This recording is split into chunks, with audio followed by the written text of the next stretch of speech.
Memasuki pertengahan musim F1 2025, performa Ferrari sampai sekarang masih jadi pertanyaan yang cukup pelik bagi para tifosi. Ketika ketiga tim besar lainnya sudah bisa mencicipi kemenangan, Ferrari masih belum pernah menggenggam trofi podium tertinggi itu. Dengan hasil terbaik yang bisa mereka dapat adalah finish runner-up pada GP Monaco. Secara total podium, Ferrari juga jadi tim paling sedikit dengan koleksi 4 podium saja musim ini. Namun meski begitu, berkat konsistensi Charles Leclerc serta Lewis Hamilton di zona poin, Ferrari bisa bertengger di posisi kedua klasemen konstruktor dengan keunggulan 12 poin dari Mercedes di bawahnya. Setidaknya itu menunjukkan kalau skuad Maranello ini cukup solid dan mempunyai potensi dari aspek performa di sirkuit, walaupun sulit untuk dikatakan kompetitif dalam bersaing di baris depan secara rutin. Masuk tengah musim, Ferrari sebenarnya dilanda dilema untuk tetap fokus mengembangkan SF25 atau lebih baik langsung beralih dalam pengembangan mobil 2026. Di satu sisi, mereka memiliki beban ekspektasi dengan perekrutan Lewis Hamilton untuk tetap mengembangkan mobil demi membawanya meraih podium perdana dengan seragam merahnya.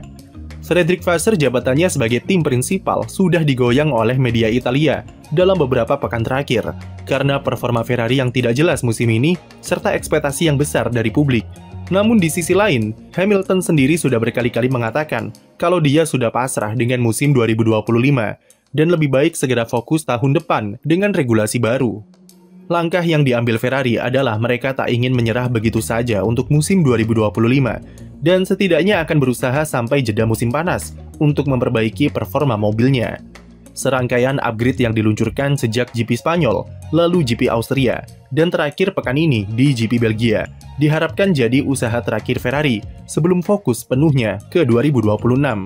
Memasuki seri Eropa, performa Ferrari secara general sebenarnya mulai membaik dibanding awal musim, dengan selalu bisa finish di urutan 5 besar dengan koleksi 3 podium.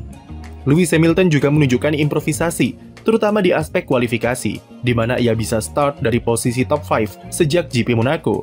Aspek inilah yang membuat Ferrari bisa diam-diam tapi mampu naik ke posisi runner-up klasemen konstruktor, meskipun memiliki jumlah podium yang lebih sedikit ketimbang Mercedes. Yang diincar Ferrari adalah momentum untuk memutarbalikkan keadaan lewat beberapa upgrade yang diluncurkan pada pertengahan musim. Perlahan momentum itu mulai mereka dapatkan di seri Eropa, utamanya dengan upgrade floor di GP Austria yang membuat performa SF25 jadi terlihat lebih meyakinkan ketimbang sebelumnya. Floor baru di Austria fokus di dua aspek, yaitu downforce yang lebih konsisten dan keseimbangan platform di tikungan cepat. Floor baru ini merupakan pengembangan lanjutan dari permasalahan yang mereka alami di awal musim di seputar settingan right hay yang bermasalah karena tak bisa disetting terlalu rendah. Hasilnya cukup positif karena masalah understeer di tikungan cepat nampaknya bisa teratasi dengan baik. Dan dilihat dari data, improvement terbesar Ferrari nampak di tikungan cepat Red Bull Ring. Sepanjang GP Austria, Ferrari merupakan tim kedua tercepat dengan Leclerc yang finish di podium. Meski harus diakui, mereka masih jauh untuk bisa mengejar McLaren yang finish nyaris 20 detik di depannya. Momentum positif dari floor baru itu dilanjutkan ke GP Inggris, di mana Ferrari tampil cukup meyakinkan sepanjang latihan bebas dengan Hamilton pimpin sesi FP1 dan Leclerc pimpin sesi FP3.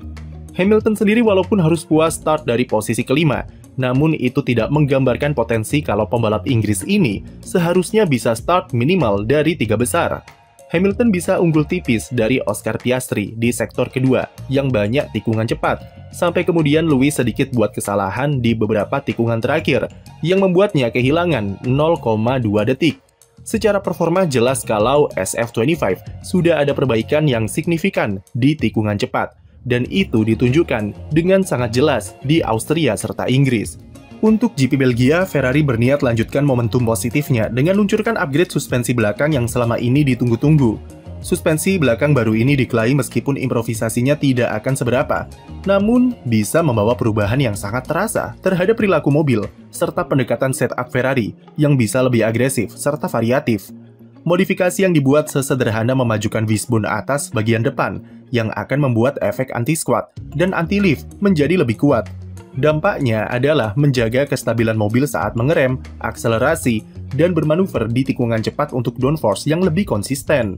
Salah satu masalah di SF25 adalah bagian belakang mobil yang kurang stabil ketika mengerem, dan itu cukup berpengaruh terhadap performa mereka di tikungan lambat, serta bagaimana temperatur ban di manajemen. Ini merupakan efek dari suspensi depan full rod yang tidak memiliki efek anti-dive sekuat McLaren ataupun Red Bull, yang menyebabkan tingkat kompresinya saat mengerem terlalu dalam dan mempengaruhi konsistensi downforce. Apalagi mengingat karakteristik SF25 yang memiliki grip ban depan yang sensitif. Problem tersebut membuat mobilnya jadi liar dan sulit diprediksi, utamanya ketika kualifikasi. Dengan suspensi belakang baru, diharapkan kompresi itu bisa distabilkan dan buat downforce lebih konsisten saat mengerem. Seperti 2 musim sebelumnya, Ferrari memanfaatkan sesi filming day untuk memasang dan menguji komponen baru. Kali ini, Ferrari memberikan kesempatan kepada Leclerc dan Hamilton untuk mencicipi suspensi teranyar mereka di sirkuit Mugello pekan lalu. Tapi karena peraturan soal filming day yang sangat ketat, tim hanya bisa memakai setup yang sudah ditentukan dan tidak boleh diutak-atik, yang artinya mereka hanya bisa memakai data dari komponen baru itu sebagai perbandingan saja. Selain itu, filming day juga dilakukan dengan spek ban yang berbeda pula, yang bisa mempengaruhi relevansi data yang didapat. Melansir dari beberapa media di Italia, dikatakan kalau baik Leclerc ataupun Hamilton tak merasakan perbedaan yang begitu signifikan dari suspensi belakang barunya. Namun secara data dan simulasi, paling tidak ada improvement yang dihasilkan, meskipun hanya 0,1 detik saja dari spek sebelumnya. Ferrari berharap ketika sudah disatukan dengan settingan yang pas, serta dikombinasikan dengan floor baru GP Austria, peningkatan performa yang dihasilkan bisa lebih terlihat. Masalahnya adalah GP Belgia nanti adalah sprint weekend yang hanya memiliki 1 sesi latihan bebas dan bisa membuat rumit pekerjaan Ferrari dalam mempersiapkan upgrade baru. Belum lagi potensi cuaca hujan, yang kita tahu sendiri Ferrari cukup kacau ketika balapan di sirkuit basah. Jadi cukup sulit melihat Ferrari bisa langsung klik dengan suspensi baru dari 1 balapan di Belgia saja, dan harus dipastikan lagi di GP Hongaria pekan depan. Selain persoalan aero, masalah yang dikeluhkan Leclerc serta Hamilton adalah power steering, yang sebabkan mereka berdua alami sedikit understeer di tikungan cepat. Masalah ini disinyalir muncul di Silverstone, di mana itu berpengaruh pada level presisi serta kestabilan di tikungan cepat, terutama di Copse. Upgrade soal power steering ini diharapkan bisa diberikan pada GP Hongaria nanti untuk efek keseimbangan yang lebih konsisten, serta lebih presisi pada grip ban depan. Suspensi belakang dan power steering merupakan fokus utama Loic Serra sebagai direktur teknis yang selain bagian dari development SF25, namun juga bagian dari eksperimennya untuk mobil musim depan. Itulah kenapa Fred Vasseur terus-menerus menegaskan kalau apa yang Ferrari lakukan di 2025 adalah persoalan persepsi keberlanjutan, karena fokus mereka adalah di area stabilitas platform yang berguna di mobil generasi baru nanti. Apalagi konfigurasi suspensi di SF25 adalah sepenuhnya baru dengan full rod di suspensi depan. Efek dari Lewis Hamilton setidaknya bisa dirasakan dari arah pengembangan mobil Ferrari yang mulai menyasar ke keseimbangan bagian belakang mobil. Selama era ground effect, karakter mobil Ferrari selalu condong ke arah oversteer ekstrim dengan grip ban depan yang sangat sensitif untuk mendukung gaya balap Leclerc. Musim lalu sudah berubah jadi lebih seimbang, namun mereka kembali lagi ke template yang sama musim ini, dan efeknya tak terlalu positif. Hamilton walaupun sama-sama menyukai gaya oversteer, namun level toleransinya terhadap grip belakang yang rendah tidak se-ekstrim Leclerc, dan inilah DNA yang akan ia bawa untuk pengembangan mobil ke depannya seperti apa.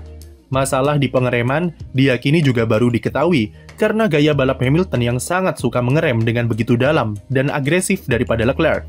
Dengan pengalaman Loic Serra menangani mobil Mercedes di era Hamilton dulu, setidaknya ia bisa mengetahui seperti apa preferensi dari sang 7 kali juara dunia itu.